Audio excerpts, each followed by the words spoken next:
बेबोल दे दी तेनू खबर है ना,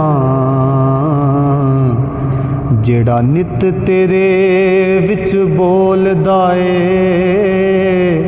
भुल्ला आप फिरे टोले बाहर उसनू,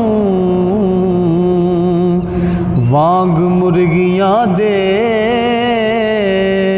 कूड़ा फोलदा ए। ते भला बुझां विच है कौन तेरे, शायद होवे जिन्नू टोलदा ए।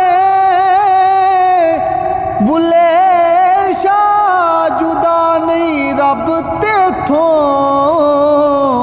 आपे आवाज मारे आपे बोलदा ए।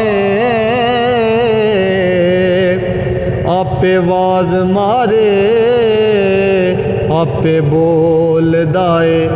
बाजों कलब जे करें इबादत, ते कदे ना बने नमाजी। जद तक इश्क ना हो सी दिल विच, रब ना हो सी राज़ी। ना बन मोमन ना बन काफिर, ना